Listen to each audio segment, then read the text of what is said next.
us. Unmesh, great having you here. First off, Unmesh, I know this is more of an IT-centric discussion. Talk to us about what this Anthropic development means from an Indian IT standpoint, in your opinion. Generally, do you believe that it's going to be life-changing for them, likely? So, look, I think we were also in the US marketing about October, November last year. And what we noticed is that consistently everyone seems to be concerned about what is the impact for AI on the Indian IT sector and hence given the weight in the index, what happens to the markets. One is the perception very clearly is that we are not at the cutting edge of the AI, but at the same point in time, there seems to be growing view that Indian IT companies will, of course, handhold all the global majors to be implementing the AI kind of rollout. Now, as far as this specific concern about agentic AI is concerned, honestly, while yes, the announcement came last night, but at the same point in time, is there any lack of expectation that a lot of mundane jobs are going to be replaced by AI? Well, I thought that that was the point of AI, right? So I think what is happening is that while there is a knee-jerk reaction to these stocks, at the same point in time, would we really go short on them incrementally from here? The answer is no. We have a neutral position on Indian IT companies in our model portfolio, and we continue to hold that. We continue to believe that while India is not at the cutting edge of AI innovation, at the same point in time, as far as implementation of AI solutions across corporates is concerned, the Indian companies will continue to play a fairly large role on that.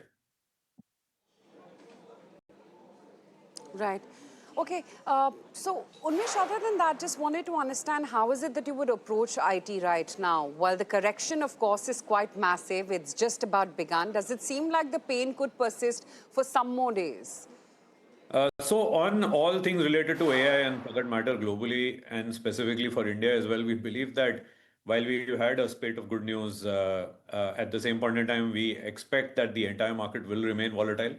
AI-related news flow will continue to keep it like this in the IT sector as well. But given valuations, if you are a holder and an equal weight kind of position in the index, we would just motor through this kind of period in the Indian IT space.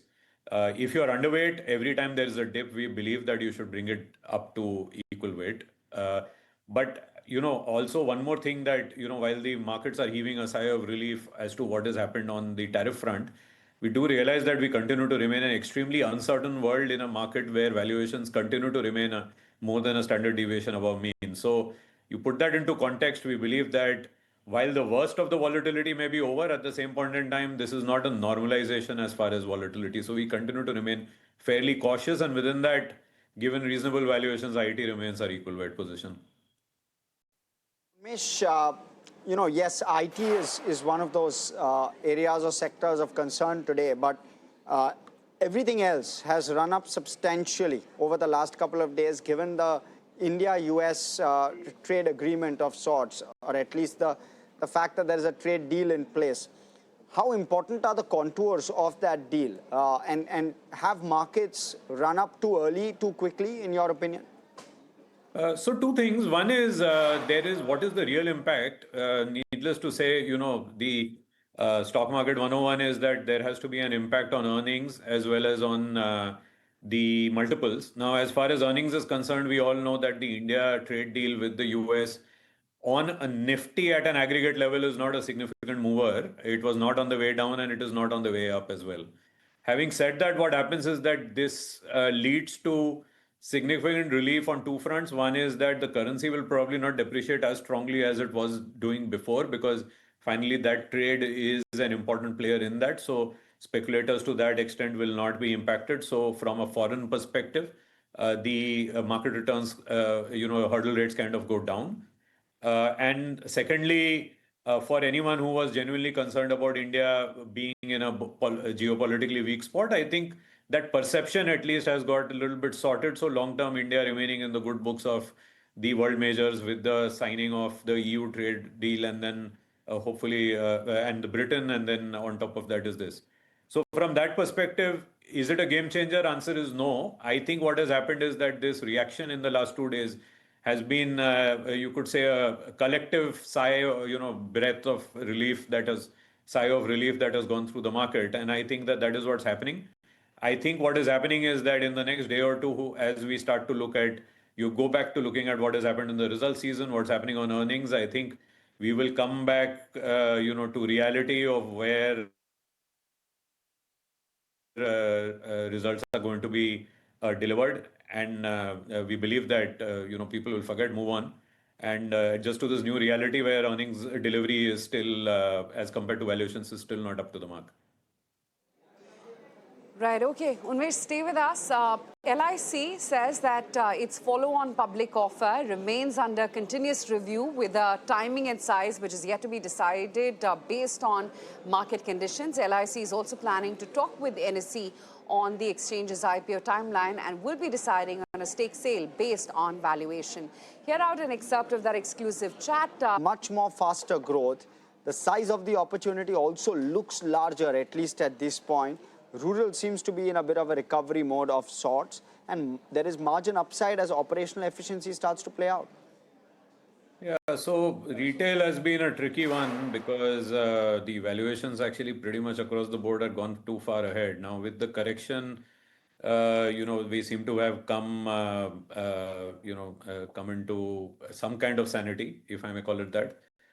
We believe that broadly, what we do like is wherever there is scope for same-store sales growth to come through, and given that we are living in a low inflation environment, what happens is that it's become quite tough to deliver that, which is why to some extent I would think that value retail is looking a lot better. Can't go into stock specific because of compliance reasons, but broadly that is the tilt for us as well.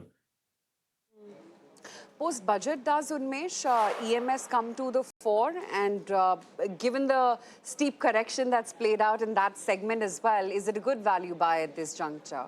Yeah, definitely. I think that is the one space which is definitely going to see a lot of action. There is also, so there are three layers to that. One is the fact that the volume growth, the government in any case, EMS has been a story which has played out for many years now, given the government's tilt towards Make in India and Atmanirbhar. On top of that is the fact that it is very clear now that while we are signing all these FTAs, there is a clear indication that over a period of time, what we want to do is as much as possible, the domestic demand has to be met domestically. So the tailwind on that in terms of a multi-year run in double-digit growth, I think is a given. And to give credit to all these companies, we have also seen that they have started to move up the value chain. So not only are they doing very basic assembly, a lot of parts are being manufactured in-house and then, moving up the value chain, so as to speak. So the indigenization percentage will continue to go up. So in that sense, it's a long-term theme. The correction has helped, and we're definitely quite excited with this. Okay, Unmesh, thank you very much for joining us and giving us your time and your views. Of course, it was great speaking with you. Thank you. Thanks for having me. Thank you. Okay, let's shift focus. Exclusive interview with Times Network, Group Editor Navika Kumar. We spoke with the Finance Minister, Nirmala